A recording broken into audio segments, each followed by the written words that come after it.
Hola, bienvenidos. Estamos en otra transmisión en vivo desde el Instituto Ingenes. Estamos con nuestro especialista Eduardo Cruz. Bienvenido, doctor.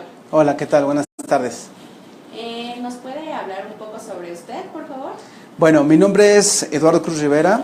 Yo soy ginecólogo, soy biólogo de la reproducción humana. Mis estudios lo hice en la Universidad Nacional Autónoma de México. Ahí hice la carrera de médico cirujano. Después, ginecología y obstetricia en el Instituto Nacional de Perinatología. Y también ahí hice la subespecialidad en biología de la reproducción humana. También un diplomado de laparoscopía. Entonces, esa es como mi trayectoria.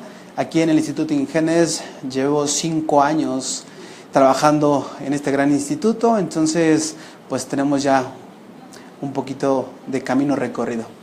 Ok, doctor. El día de hoy vamos a hablar sobre la pérdida gestacional recurrente. ¿Le parece si comenzamos con el tema? Claro, claro. ¿Nos podría explicar qué es la pérdida gestacional recurrente? Bueno, la pérdida gestacional recurrente, como su nombre lo dice, es la pérdida del embarazo que no ocurre solo una vez, sino ocurre consecutivamente. Cabe mencionar que toda mujer que se embaraza tiene el riesgo de tener un aborto, ¿no? ¿Cuál es ese riesgo? Pues aproximadamente del 15%. Entonces, el 15% desafortunadamente y por estadística de las pacientes tiene un aborto. Pero cuando es de forma consecutiva, cuando es de forma recurrente, de ahí el nombre, pues ya, se denomina pérdida gestacional recurrente, ¿no? Esa podemos como tener la definición. Afortunadamente, no ocurre en un gran porcentaje. La pérdida gestacional recurrente ocurre en un 2 a 5%, no más, ¿sale? Ok, ¿cuáles son los principales síntomas de la pérdida gestacional recurrente? Bueno, la mayor parte de nuestras pacientes, de las pacientes que tienen un embarazo y se presentan ante esta situación de una inminente pérdida, la mayoría tiene sangrados vaginales, ¿no? Durante el embarazo. Empieza con sangrados, puede empezar con dolor tipo cólico, dolor tipo menstruación, que eso pues nos da focos rojos para llevarla, y necesita una revisión para saber qué puede estar pasando, porque eso nos habla de que pueda perder a su bebé. Si a esto le agregamos algunas infecciones vaginales, que ella ya sepa que tiene infecciones, que ella ya sepa que tiene infecciones de vías urinarias, pues obviamente tienen que ser tratadas, porque si no, si esa infección avanza, pues nos puede poner en riesgo el embarazo hasta la pérdida, ¿no? Estos son los principales como síntomas que presentan las pacientes.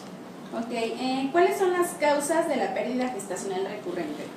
Bueno, aquí es un poquito amplio el panorama, porque una paciente que ha perdido más de una vez un embarazo tiene múltiples causas, desde factores genéticos, hablando de genes, cromosomas, todo eso, desde factores anatómicos, o sea, que algo pase en el útero, algo pase en su anatomía, desde trastornos hormonales, ¿no? Que afortunadamente es en el menor de los casos, desde infecciones recurrentes, desde padecimientos trombofílicos, trombofilia, que tienen que ver con alteraciones de la coagulación de la sangre. También es muy poco frecuente eso, pero se presenta. Nosotros lo vemos aquí pues con mayor frecuencia. Principalmente, ¿no? Principalmente esas las que les comento. Esas son las principales causas. Por eso es que una paciente que tiene pérdida gestacional recurrente debe de ser valorada 100%, valorada perfecto, porque no solo hay una causa, hay muchas causas.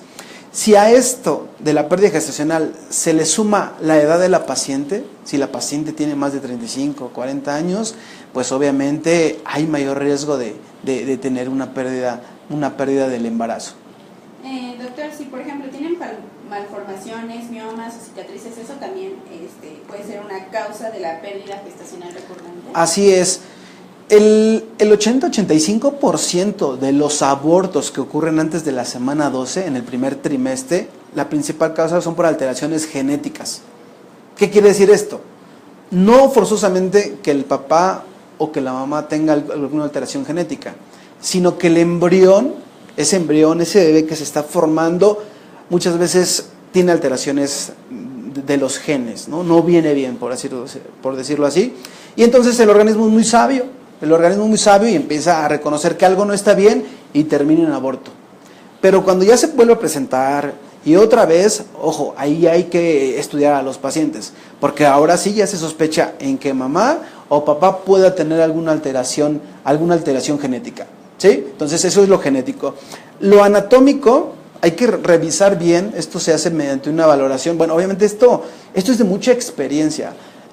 No toda la gente tiene este panorama amplio de conocimientos, así lo podemos decir, y como dice el dicho, el ojo ve lo que el cerebro sabe. Entonces, si realmente no hay tanta experiencia, pues no se investigan otras cosas, porque pueden ser desde causas anatómicas, de que el útero tenga alguna adherencia, de que el útero tenga miomas, de que el útero tenga pólipos en donde se va a implantar el embrioncito, el embarazo, y por eso haya sangrado y por eso se pierda, desde malformaciones del útero, ¿sí? Que esto, para diagnosticar malformaciones del útero, lo hace un buen médico que haga buenos ultrasonidos, que haga buenas valoraciones, que a lo mejor lo combine con otro tipo de estudios en donde hay que meter agüita al útero. Todo eso es necesario para hacer un buen diagnóstico, y ahora sí, con toda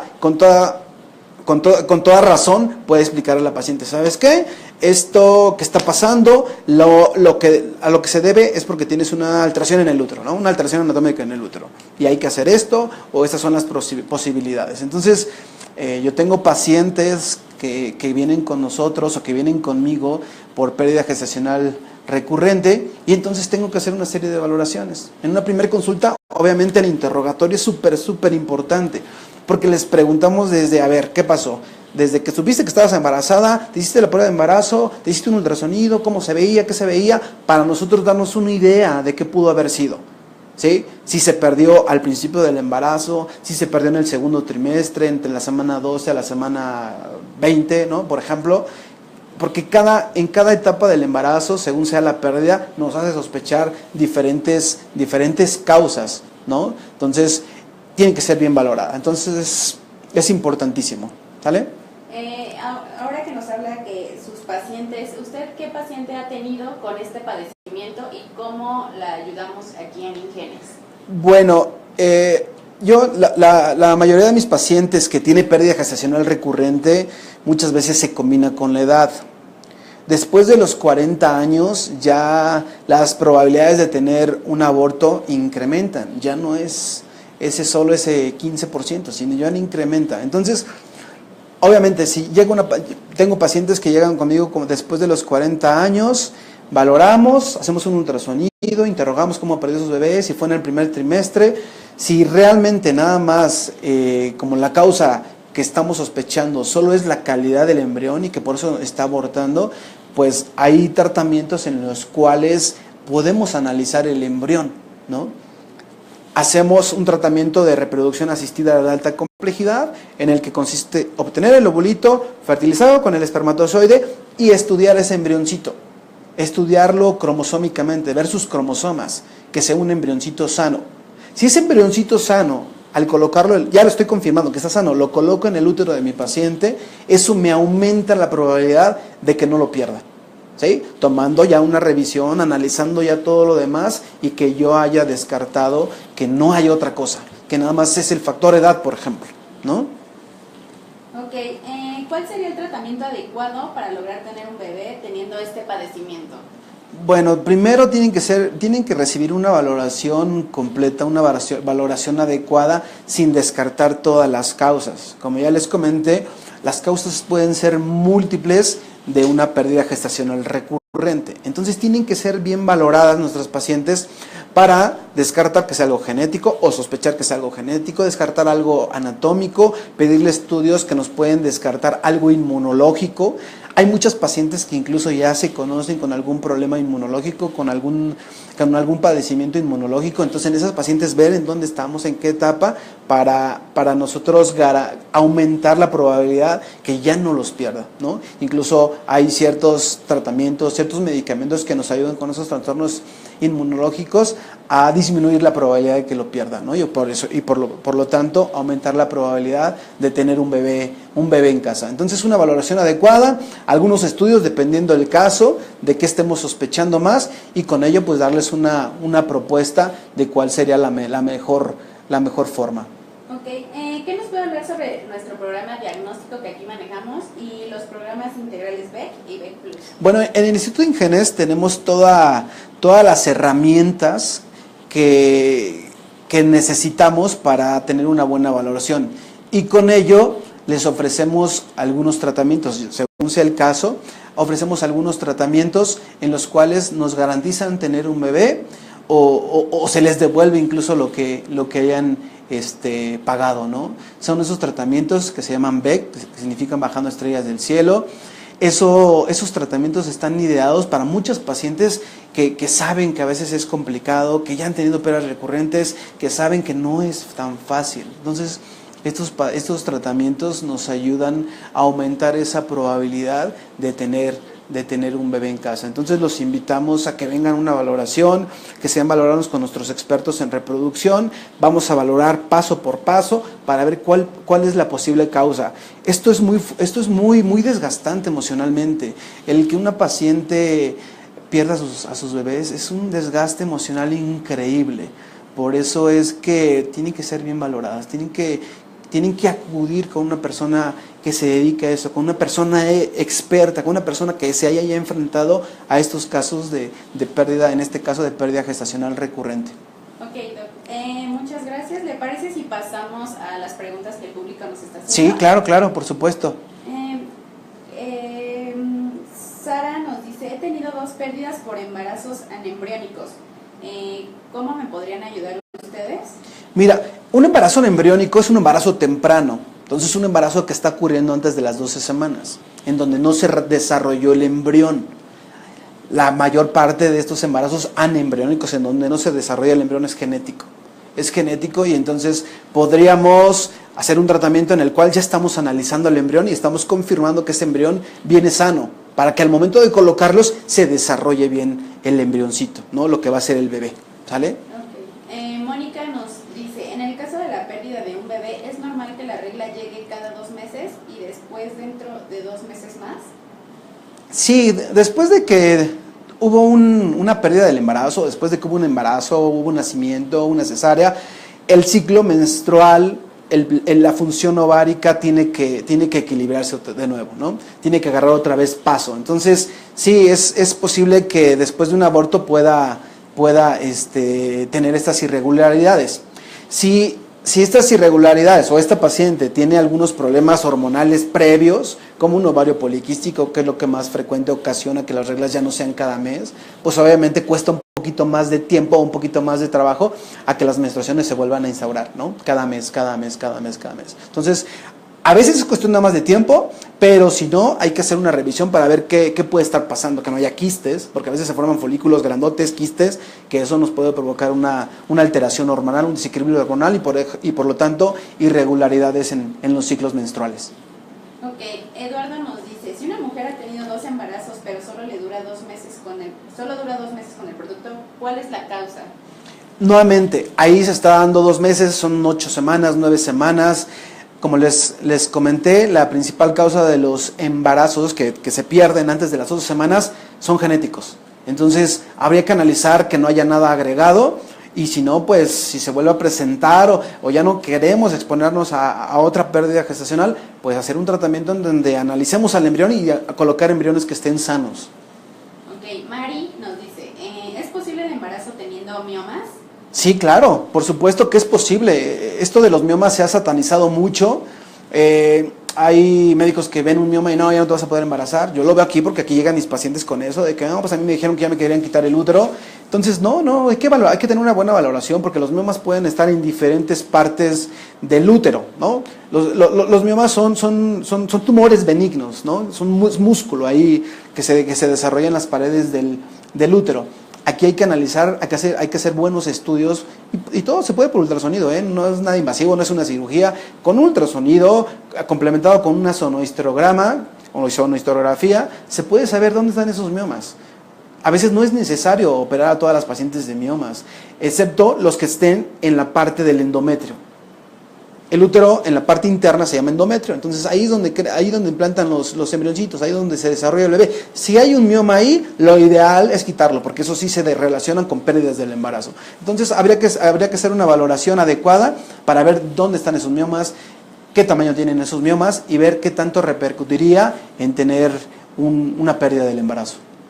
Ok, Galle Morín nos dice que a ella le detectaron quistes en los ovarios y que ha tomado medicamento, pero le afectaban demasiado en sus estados de ánimo y subió de peso. Entonces su pregunta es que si puede venir a Ingenes y aquí la podemos ayudar. Sí, por supuesto que sí. La verdad es que hay pacientes que vienen conmigo y les dicen que tienen quistes pequeñitos y realmente eso no se denomina como tal quistes, sino son los folículos que debe de haber en cada ovario, en cada mujer, debe de haber folículos, porque eso nos habla de su capacidad reproductiva, eso nos habla de su reserva ovárica. Entonces, muchos pacientes vienen con nosotros diciendo, es que me dijeron que tenía quistes, y al momento de hacerles un ultrasonido son los folículos que normalmente hay.